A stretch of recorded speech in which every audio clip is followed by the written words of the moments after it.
If you ever meet my cousin Brandon, you'll probably love him. Or at least, you'll think you do, until he opens his mouth. He's the kind of guy who walks into a room like he owns it, drops names like loose change, and somehow always ends up in the spotlight, even when no one invited him to begin with. Growing up, he was that kid. The one with the latest iPhone before the rest of us even knew a new model was coming out. The one who never got grounded because he had potential. The one whose mistakes were just youthful ambition, while mine were poor judgment. Yeah, that kind of cousin. My name's Ryan. I'm 33 now, but this all started when I was around 7 years old, sitting at the kids' table during Thanksgiving while Brandon bragged about the new go-kart his dad got him, just because. I still remember how the cranberry sauce on my plate looked like blood when I stabbed it too hard with my plastic fork. I hated how everyone laughed along as he listed off everything he'd gotten that month like it was some kind of royal decree. But I didn't say anything. Not then. Brandon was my mom's older sister's only child, which in our extended family might as well have made him the crown prince. Aunt Linda was one of those suburban matriarchs who dressed like every event was a charity gala and spoke with the slow, deliberate cadence of someone used to people hanging on to her every word. She married Uncle Greg, a lawyer with enough slickness to make a snake uncomfortable. Between them, they created Brandon, the golden child. Meanwhile, my mom raised me alone after my dad dipped before I was born. We didn't have much. Hand-me-downs, library books, and second-hand dreams were pretty much our currency. But we had grit. And we had each other. Still, every family event was a reminder that we were barely tolerated, like guests overstaying their welcome. Aunt Linda always forgot to tell us about the dress code. Uncle Greg made little comments about how hard it must be to manage on a single income. And Brandon? He'd perfected the art of the backhanded compliment by middle school. Oh, cool shoes, Ryan. Are those vintage? By the time we were in high school, the gap between us wasn't just financial. It was everything. He was captain of the debate team, his parents bought him a brand new BMW when he turned 16, and he had a college admissions coach by sophomore year. Meanwhile, I was flipping burgers after school, trying to save up for a busted 2002 Corolla I'd spotted in a neighbor's yard. I didn't hate him exactly. It was more complicated than that. I resented what he represented, what he got handed, what I had to fight tooth and nail for. Thanksgiving became a ritual of endurance. My mom would make green bean casserole and her famous pecan pie, dress up in her nicest Target sweater, and smile through the passive-aggressive jabs. I used to ask her why we still went, and she'd just say, because family's family. And sometimes, showing up is the best revenge. I didn't get it then. I do now. This past year. Though, this was the Thanksgiving everything changed. But before I get there, you need to understand something about how I spent the last decade. While Brandon went off to an Ivy League school, racked up LinkedIn connections like Pokemon cards, and started working for his daddy's friends and consulting, I kept my head down. I didn't post much on social media. I didn't go to reunions. I didn't tell anyone outside my mom what I was building. From the outside, I was just the quiet cousin who probably worked in IT or something. Nobody asked. Nobody cared. Behind the scenes, I had been working hard. I taught myself coding in college because I couldn't afford extra classes. I freelanced like my life depended on it. I made connections, launched products, failed, relaunched, failed again, and kept going. I started my own software company at 25. Scraped together seed funding by pitching at open mic nights. Lived on ramen and grit. And after years of near-constant rejection and barely sleeping, I finally hit a break. Then another. And another. It snowballed. By the time I was 32, I had 3 teams across 2 continents, a CTO I trusted like a brother, and a valuation hovering around the $25 million mark. But still, I said nothing to the family. It wasn't about hiding. It was about peace. Except peace was never an option where Brandon was involved. This year, Thanksgiving dinner was at Aunt Linda's McMansion, as always. The same granite countertops, the same meticulously polished silverware, and the same smug smile from Brandon as he leaned against the kitchen island, swirling a glass of overpriced Pinot like he was the host of some reality show about obnoxious relatives. "Oh, hey, Ryan," he said when I walked in, as if I'd wandered in off the street. "You still living in the city? Doing that little tech thing?" I smiled. "Yeah, still at it." "Huh. Good for you, man. Persistence is key.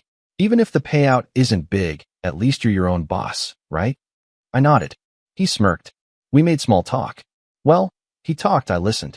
About his new Audi, his weekend in the Hamptons, the girl he was dating who modeled part-time, but not like the cheap Instagram kind. I didn't say much. Just let him ramble. He always did enjoy the sound of his own voice.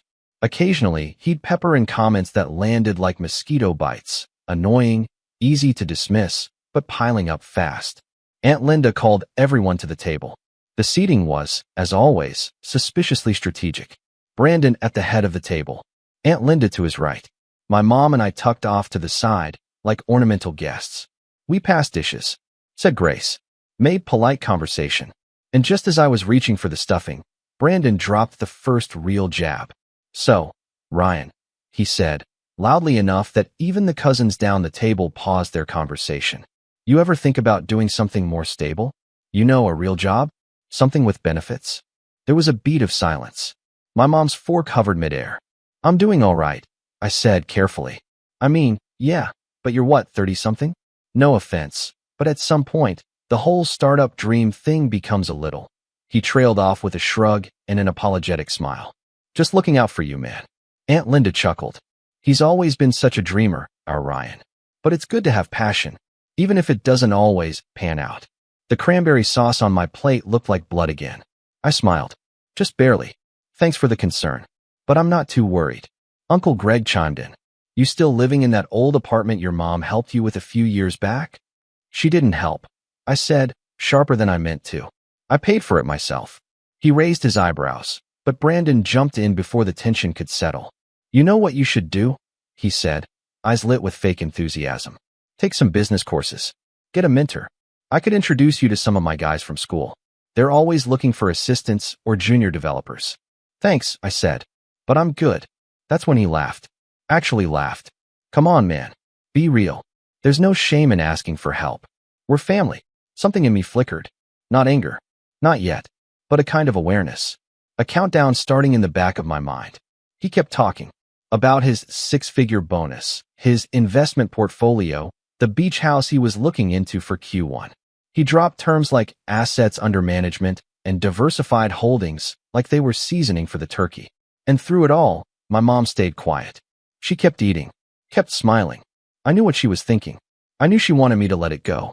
But something about that night, maybe it was the wine, maybe it was the years of holding my tongue, maybe it was just the sheer arrogance in Brandon's voice, made me pause. Because I had a secret. One I hadn't told any of them. One that would change everything if I dropped it into the middle of that perfectly curated dinner like a grenade. I looked across the table at Brandon, still rambling, still smug. And I smiled. I was done being quiet. But I didn't speak yet. Not just yet. First, I wanted to make sure they were really listening. And the moment came faster than I expected. Brandon always had this way of turning a normal conversation into a performance. Every sentence was a setup, every detail a humble brag, and every compliment a veiled jab. After years of hearing it, you'd think I'd be numb. But that night, it felt different. It wasn't just the way he looked at me, like I was still that scrawny kid eating off the chipped plate at the card table. It was the way everyone else looked at him. Admiring, indulgent, like a favorite pet doing another one of his tricks. He was halfway through a story about some yacht party in Miami, the kind where you don't post pictures, if you know what I mean, when Aunt Linda interrupted. Brandon, sweetie, did you tell them about the Mercedes yet?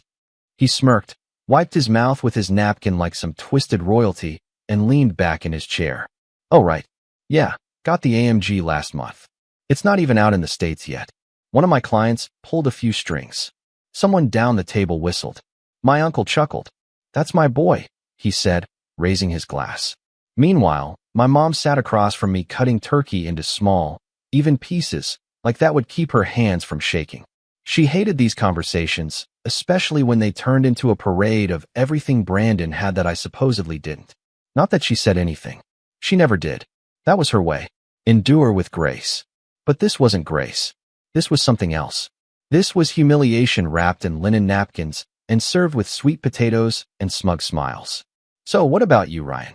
Brandon asked, turning back to me with a theatrical curiosity. Still doing coding stuff? I sipped my water. Still running my company, yeah? Oh, right. He tilted his head. Freelance or product-based. SaaS and API integrations. Scalable platforms. He blinked. Huh. Then he looked around the table like I'd just recited a spell in Latin. Man, you always were the technical one. Aunt Linda gave a polite laugh, as if I'd made a joke. Then the moment I didn't see coming hit like a slap. Actually, she said, turning to my mom with the voice of someone ordering wallpaper samples, Linda Kavanaugh. You remember her, right? Her son works for Amazon now. Full-time. Stock options. You must be so proud, Ryan. My mom looked up, confused. Then she gave a tight-lipped smile. That's nice. But Ryan's doing well on his own. Aunt Linda waved her hand. Oh, of course. It's just nice to see young people find something secure these days. I clenched my jaw. Secure. That word again. Like I was a ticking time bomb of missed opportunities and bad decisions. Like I didn't know what I was doing with my life. Like everything I'd built was just some side project I'd abandoned when I grew up. Brandon took the cue. Actually, Mom, speaking of stability, I've been meaning to ask you something, Ryan. He leaned forward, elbows on the table, voice dropping to something falsely sincere. You ever think about selling? I know some investors who are scooping up micro companies like yours. You could make, I don't know, 6 figures? Maybe low 7s if you play your cards right. My mom looked at me, concern flickering across her face. I took a deep breath. We passed $20 million in ARR last quarter. Silence. It was the kind of silence that lands hard and shatters into a dozen confused glances. Even the clink of silverware stopped. Brandon blinked. Sorry, what? I looked him dead in the eye. Annual recurring revenue. Over $20 million. We closed a Series B round 6 months ago. Uncle Greg laughed, short and sharp. You're joking. I shook my head. Nope. We're valued just under $25 million right now. Planning a buyout in the next 18 months. Another beat of silence. Aunt Linda looked like someone had slapped her with a cold turkey leg. Brandon's mouth opened, then closed. My mom stared at me with wide eyes. You never told me that. I shrugged. Didn't think anyone wanted to hear about my little tech thing. Brandon scoffed. Come on, man. That's not how valuations work. You'd need, what? Teams, offices, legal, accounting. We have all of that, I said calmly. Outsourced the first few years, then built internal. 3 offices now. Amsterdam, Austin, and Singapore. 48 full-time employees, 39 contractors. He leaned back, his smirk twitching like it wanted to collapse into something less pretty. So you're saying you're sitting on $25 million? I'm saying the company is. I pay myself modestly. Most of it's in equity. Aunt Linda, bless her icy soul, recovered first. Well, she said, reaching for the wine. Isn't that something? But the vibe had changed. You could feel it. Like someone had flipped the power off and now all the glossy facades were dimming. No one really knew what to say. Except Brandon. He stood up, walked around the table, and clapped me on the back like we were frat brothers. Well, damn, cousin, he said loudly. Guess I underestimated you. I smiled, but it didn't reach my eyes. Guess so. That should have been the end of it. A clean shift. A new dynamic. Maybe even a little respect. But Brandon wasn't built for that. And neither was Aunt Linda. The mood at dinner didn't recover. Dessert was weirdly quiet. Brandon tried to pivot back into familiar territory. You ever meet Elon? You should talk to him. But his voice sounded brittle, like someone trying to keep their footing on a cracked sheet of ice. Aunt Linda, meanwhile, made a point of mentioning that Brandon's new condo had heated marble floors and actual Versace tile in the bathroom, which felt like the verbal equivalent of throwing a glitter bomb and hoping we'd all be impressed. We weren't. As people started to leave, my mom and I helped clear dishes. She didn't say much, just gave me a small nod that meant more than words. But then, as I was bringing in the last tray from the dining room, I heard it. I mean, who hides something like that from their family? Aunt Linda's voice, sharp and whispering through gritted teeth. It's deceptive, manipulative. He's just trying to show off, Brandon muttered. Probably made half of it up. I paused behind the wall, out of sight. You know he used to copy my homework in middle school? Brandon added. Swear to God, Mom. This guy's a fraud. My hands tightened around the tray. He's always been like this, Aunt Linda replied. Lurking in the background, waiting to make a scene. Look at tonight. Thanksgiving, of all times. And what does he do? Drops a number like that in front of everyone. Everyone. It's tasteless. Unnecessary. And frankly, I don't believe it. A pause. Should have been Brandon, she whispered. He's the one with real connections. That's when I stepped into the room. They froze, like actors caught out of character. I didn't yell. I didn't accuse. I just looked them both in the eye. I built it from nothing, I said quietly. No trust fund. No connections. No help. And the only reason I never said anything before tonight was because I was trying to protect this. I gestured around the room. This illusion of family. Brandon opened his mouth, but I kept going. I thought maybe if I stayed quiet long enough, you'd stop seeing me as the poor kid in the corner. But now I get it. It was never about me. It was about keeping Brandon on his pedestal. Aunt Linda straightened. Ryan, that's not fair. No, I said. What's not fair is watching my mom sit through 20 years of your condescension. Listening to you mock our clothes, our jobs, our lives, while pretending it's all in good fun. That ends tonight. I turned to go, but then Brandon muttered, still sounds like a fluke. I stopped. Excuse me. He shrugged. Anyone can get lucky. Doesn't make you special. I stared at him. Really stared. And in that moment, I saw it. The crack. The insecurity beneath all the gloss. Because the truth was, he needed to believe it was luck. He had to. Otherwise, he'd have to face what I'd done with nothing while he'd coasted on everything. Tell you what, I said. I'll bring you by the office next week. Maybe seeing it up close will help. He laughed, but it was hollow. I mean it, I said, stepping closer. I'll even let you pitch. We're hiring interns. His smirk vanished. And that's when Uncle Greg walked in, drink in hand, and said, What is going on in here? My mom came in right behind him.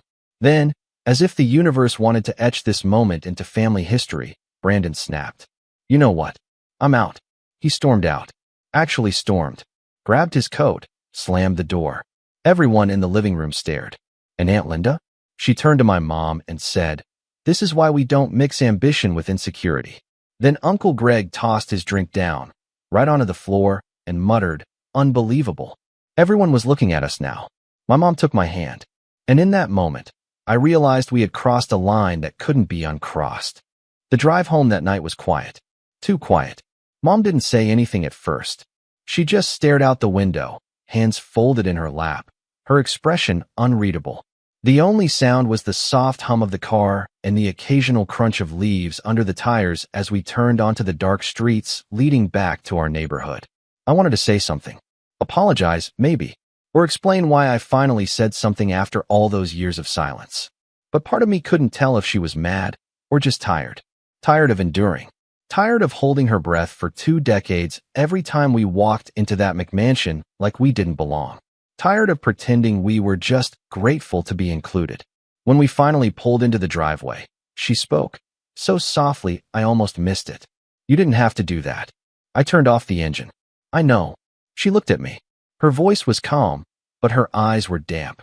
But I'm glad you did. We sat there for a moment longer. Then she got out and walked into the house, carrying nothing but the pie dish she'd baked earlier that day. Untouched, of course. No one had even looked at it. Not with Aunt Linda's organic, imported, hand-whipped dessert options laid out like a bakery showroom. I followed her inside, closed the door, and stood in the darkened hallway for a second, unsure of what to do with the strange mixture of anger and sadness settling in my chest. It wasn't victory. It wasn't even satisfaction. It was mourning. For what? I wasn't sure. The illusion of family, maybe. The years I spent hoping I'd one day be one of them. I thought success would bridge the gap. Turns out, it just made it wider. The days that followed were tense, but not for the reasons I expected. Brandon didn't reach out.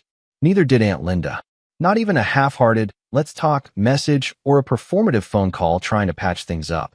Instead, the silence stretched, loud, deliberate, and heavy. Then came the whispers. It started with a cousin I hadn't spoken to in months sending me a screenshot of a group text. One of Brandon's friends had apparently started circulating a story that I'd faked my company's valuation. Another said I'd bought fake followers and bots to inflate my LinkedIn presence. Someone else claimed I was being investigated for fraud, though no one could explain by whom. I laughed at first. I really did, because it was so transparent. But then the rumors started leaking into my professional world. A former colleague emailed me. Hey, man, someone forwarded me a weird message claiming your company isn't legit. You might want to look into it. An investor pinged me. Just wanted to confirm. Everything's above board, right? We're hearing some chatter. That's when the laughing stopped. I launched an internal review. Had legal triple-check all our documentation. PR crafted a formal response in case anything hit the media. It didn't, but the effort it took just to stay ahead of a lie was exhausting. I didn't even need evidence to know where it was coming from. The timing, the language, the tone, all of it screamed Brandon. He might not have typed the words himself, but I had no doubt he'd given someone the green light to smear me. Quietly, from the shadows. The thing is, when you grow up around people like Brandon, you learn how they operate. They don't confront. They corrode. Slowly, subtly, just enough to plant doubt. Just enough to make you look unstable or untrustworthy without ever getting their hands dirty. And for a while it worked. We lost a partnership deal. A big one. A client we'd been nurturing for almost a year suddenly went cold. No explanation, no follow-up, just radio silence. That was the moment I cracked. I remember sitting alone in my apartment, my real apartment, the one no one in the family had ever seen, with the city lights glowing through the window and my laptop open, displaying a blank email draft. I stared at it for nearly an hour, thinking, do I go public? Do I call him out? Do I release our financials, show the numbers, name names? But deep down, I knew something else. That's what he'd do. He'd get loud, messy, make it a spectacle. But I wasn't him. I was something else. So I deleted the draft. And I started over. Not the company. We were solid, even with the noise. But me. My mindset. My sense of worth. I took a break from social media. Deleted the LinkedIn app from my phone. I stopped refreshing email like it held the key to my sanity.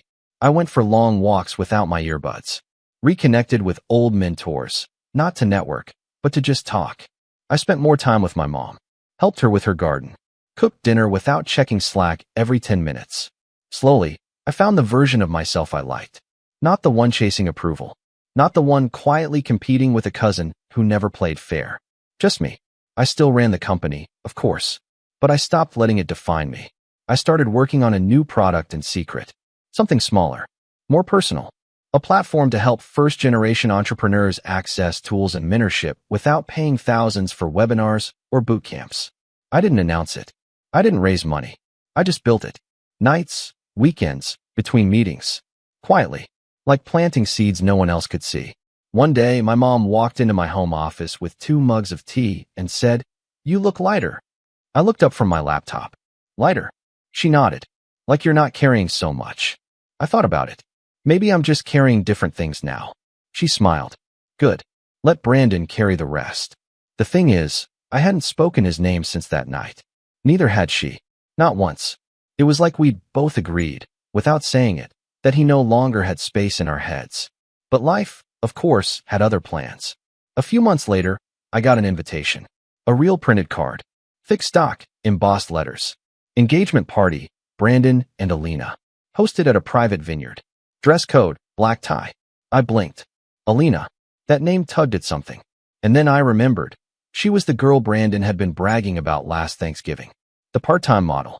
Classy, but not stuck up, he'd said. Knows how to be arm candy and hold a conversation. I tossed the invite on my desk and didn't think much of it. Until the second card arrived a few weeks later. We'd love to see you there, cousin. Let's put the past behind us. Brandon. Handwritten. I stared at it for a long time. Because something about the tone felt off. Too eager. Too polished.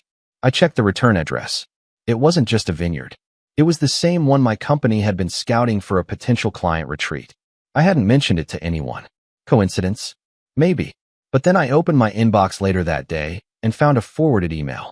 One of my vendors had been contacted by someone claiming to represent me, asking for pricing comparisons and behind-the-scenes details of our event planning process. The name on the email? Brandon Klein. No title. No explanation. Just a name. The vendor hadn't replied. She thought it was strange and wanted to make sure it wasn't me. And just like that, I knew. This wasn't about reconciliation. This wasn't about peace. This was about control. Brandon was trying to fish for intel. To sabotage.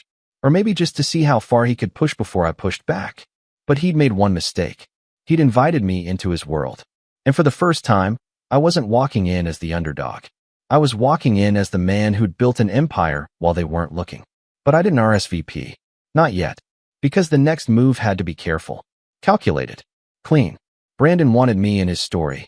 He had no idea I was writing my own. The invite sat on my desk for a full week before I touched it again.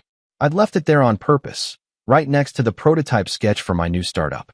One card, thick and glossy, daring me to walk back into the same circle that mocked my ambition for years, now pretending it was water under the bridge. There was no bridge, just wreckage. And Brandon was acting like he hadn't spent the last few months lighting matches behind my back. But I wasn't angry anymore. Not in the wild, hot way that makes you want to punch a wall or scream into your steering wheel. No, this was colder, focused, like a lens snapping into place. Brandon had just handed me something he didn't realize had value, an opening.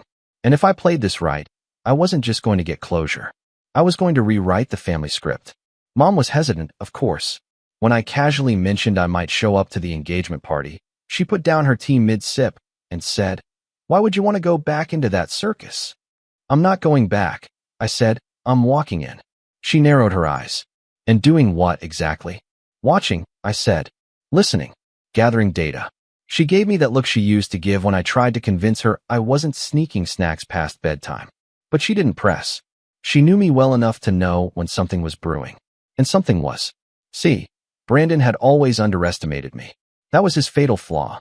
He thought I was some scrappy coder who got lucky. He didn't know the version of me that had spent years negotiating contracts with multi-million-dollar companies, handling due diligence with sharks in suits, or pulling 18-hour days to patch a critical exploit minutes before a global rollout. He'd never seen that side of me, because I never let him. Until now. The first thing I did was research the venue. The vineyard was high-end, no doubt, but not some untouchable celebrity estate. It was a prestige brand masquerading as exclusive, but it had chinks in the armor. I knew the event manager through an old college friend, someone I'd helped build a restaurant POS system years ago, back when I was taking freelance gigs just to cover rent. One phone call later, I had eyes on the guest list, floor plans, catering schedule, and, most importantly, the AV setup. I told her I was scouting the location for a tech retreat and asked if she had security protocols in place for private corporate launches. She sent me a full brochure. Brandon had no idea. Then came phase 2, rewriting the narrative. I knew that in Brandon's mind, I was still the outsider. The tech cousin who got lucky and overreacted at Thanksgiving. Which meant his version of the story, the one he'd probably been spoon-feeding to relatives over wine and cheese, painted him as the gracious host trying to make peace. I needed to flip that, but not by confronting him. No, that would only feed his drama addiction. Instead, I started showing up in small ways where he'd least expect it. A panel on digital entrepreneurship at a university alumni event, one where he was scheduled to attend, not speak. I got myself invited last minute. Gave a keynote. Didn't say a word to him. Just let my name echo through the room while people took selfies and asked for advice. An op-ed I published in a major tech outlet, discussing quiet success and the value of building without validation. A subtle nod to family dynamics, gatekeeping, and resilience. It went semi-viral. A few of my extended relatives even shared it on Facebook with comments like, "So proud of our Ryan," clearly unaware of the veiled subtext. Then came the tech podcast. A rising creator asked me to do a deep dive on bootstrapping to millions. I agreed. I told my story, left out the names, but laced every anecdote with enough detail that anyone who knew the family would recognize who I meant. You ever get invited to a dinner where everyone's eating gold-plated steak and you brought lasagna in a Tupperware? I joked at one point. Yeah, that's when I knew I had to build my own table. The clip blew up. Brandon didn't reach out, but I knew he saw it. He was too vain not to be watching. By the time the party was a week away, the pieces were moving. My legal team had finalized the paperwork on my new startup. The mentorship platform, codenamed North Node, was ready for soft launch. We'd onboard 50 users from underserved communities, with free access to tools that cost hundreds elsewhere. I didn't need to profit off of it. It was built for impact. And it was personal. Because deep down, I'd always wanted to create the thing I never had. A path for the kids who weren't born with the Brandon starter pack. But the true masterstroke came when I looped in my old friend Milo. Milo had been my first real business partner back when I was still figuring out how invoices worked. He was loud, charismatic, and ran a boutique PR firm now. He owed me a favor from way back, something about helping him out of a disastrous crypto sponsorship. "Whatever you need," He told me over the phone. You want me to crash the party dressed like a magician? Fake a scandal. Nothing that messy. I laughed. Just need a spotlight. I gave him the details. The date. The time. The guest list. And one very specific name. Brandon's boss.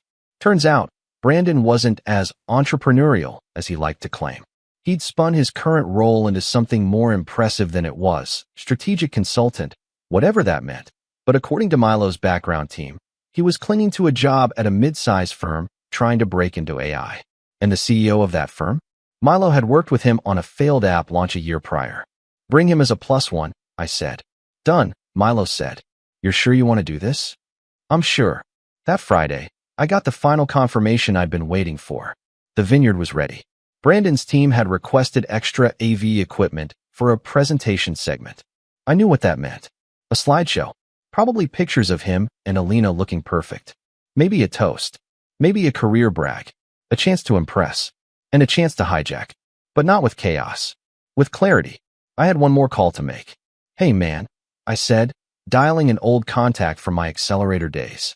You still have access to those portable mini projectors? The discreet kind. Sure do, he replied. Got an event? Something like that. Saturday arrived like a slow drum roll. I wore a tailored charcoal suit. Clean, minimal, sharp. No flashy watch. No designer label screaming for attention. Just confidence. The kind that doesn't need permission to walk into a room. When I arrived, the venue was buzzing. Champagne flutes clinked under golden chandeliers strung between vineyard trellises.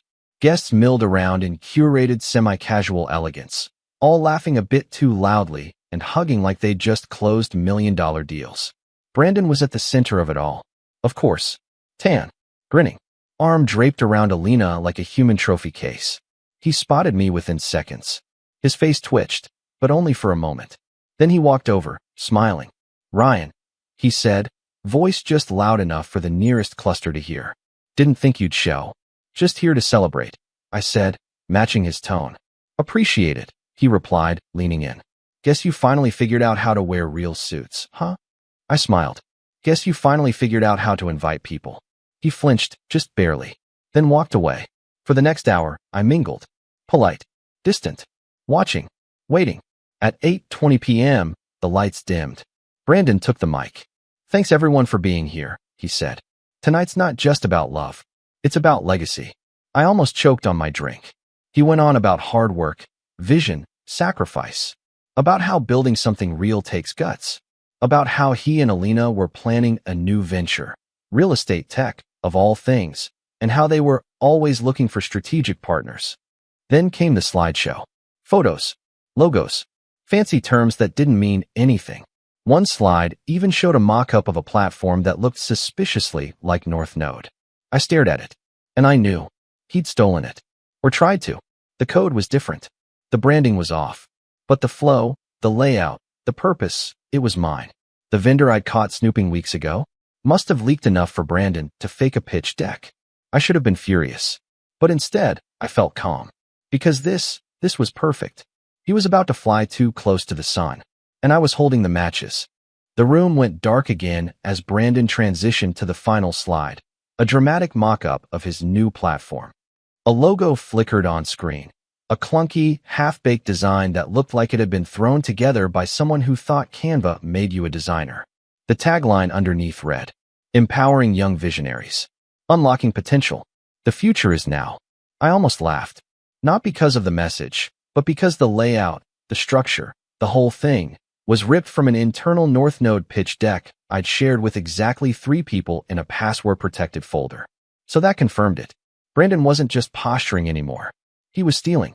And now, he was doing it on a projector screen in front of 100 guests, at a vineyard filled with local influencers, tech investors, and a CEO who already thought Brandon was a fraud. The same CEO who was, at that very moment, standing at the back of the room with Milo, whispering something and shaking his head slowly. Brandon was still speaking. I've always believed in leading with vision, with purpose. And when Alina and I sat down to sketch out this idea, we knew we were onto something big, something that could change the world. I reached into my jacket pocket and clicked the button on the remote I'd synced to the venue's secondary projector, the one my contact had discreetly connected earlier that day behind the main display. The screen behind Brandon suddenly went black. He paused, confused. Then, a new slide popped up. Pure white background. One sentence in bold, black font. This is what real vision looks like. Gasps. Murmurs. A few laughs. Brandon turned around. What the? Before he could finish, the screen changed again. Slide 1. A time-stamped email chain from my inbox with subject line. North Node prototype access. Confidential. Slide 2. The original North Node dashboard design, side by side with the one Brandon had just shown. Slide 3. A highlighted paragraph from a non-disclosure agreement with a vendor who'd leaked information, signed by someone named C. Danner, Brandon's college roommate. Slide 4. A list of known IP addresses that had accessed our development portal without permission. One of them matched the Wi-Fi network named BrandonHomeNet_5G. And then, Slide 5. A video clip of me, taken just 2 weeks earlier during an early North Node onboarding session. In the clip, I'm saying, we don't just build tools. We build ladders for kids who've been told they're not allowed to climb. Silence. Real, echoing silence.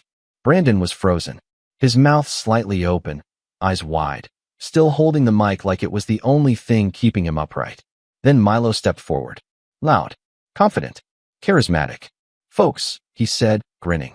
Sorry for the surprise presentation, but we figured you deserved to see the real future. He gestured to me. This is Ryan Klein, founder and CEO of North Node. His platform's already helping young entrepreneurs across 3 continents. No fake decks. No stolen designs. Just impact. Real, measurable impact. I didn't move. I didn't smile. I just met Brandon's gaze across the room. He tried to speak. Wait, this isn't. But no one was listening. Because now people were whispering, pointing, pulling out their phones. Then came the voice that sealed it all. Brandon's boss. He stepped forward slowly, holding a glass of red wine like he was about to perform a toast. I had my doubts, he said, voice smooth but stern. But this is something else. Brandon turned toward him, pleading. Sir, I didn't know. Someone must have sent that deck. I thought it was a reference. The CEO held up a hand. Don't. Just don't. He turned to Milo. Can I speak to you and Mr. Klein outside? Milo winked. Of course. As the 3 of us walked past Brandon, I paused. By the way, I said quietly, leaning in so only he could hear, you should probably stop using public Wi-Fi to steal code. He stared at me, stunned. I didn't wait for a response. Outside, under the vineyard's canopy lights, the air smelled like grapes and gasoline. The CEO shook my hand. Hell of a move in there. I shrugged. Just tired of being polite. I respect that. He pulled out a business card. If you're ever looking for acquisition partners, real ones, give me a call. I nodded. I'll think about it. Milo chuckled. That went better than planned. I'm not done, I said, because the real fallout hadn't even started. By the next morning, the video of the vineyard incident was circulating on Instagram stories and Twitter. Someone had recorded the moment the screen switched. Another had zoomed in on Brandon's face when the slide about the IP address showed up. A tech blog picked it up by noon. By Sunday, Brandon's LinkedIn profile was deactivated. By Monday, I got a call from my mom. Her voice was cautious. Ryan, did you really need to go that far? I took a breath. Maybe not. But he wasn't going to stop, Mom. Not until he broke something I built. She was quiet for a second. Then she said, you didn't break him. He did that to himself. And she was right. Brandon didn't just lose a job or a reputation. He lost the one thing he built his identity around. The illusion of success. The curated persona. The constant performance. And without it, he was just a guy in a suit with nothing to say. 3 weeks later, I launched North Node officially. We got press. Investors reached out. I declined most of them. I wanted to keep it clean. I wanted to keep it mine. Mom came to the launch. Wore her best coat. Cried when she saw the first mentorship circle form around a group of teenagers from low-income schools. This is what you've been doing all these nights, she asked, wiping her eyes. Yeah, I said. This is what I've been building while they weren't watching. I never saw Brandon again after the party. But I heard he tried to apply for a job at a startup accelerator a few towns over. Didn't get it. Apparently, one of the interviewers had been at the vineyard that night. Small world. Funny how that works. You grow up thinking the best revenge is proving them wrong. But it's not. The best revenge is proving yourself right and letting them choke on the silence that follows. Because I didn't just build a business. I built a legacy, one they'll never be able to copy.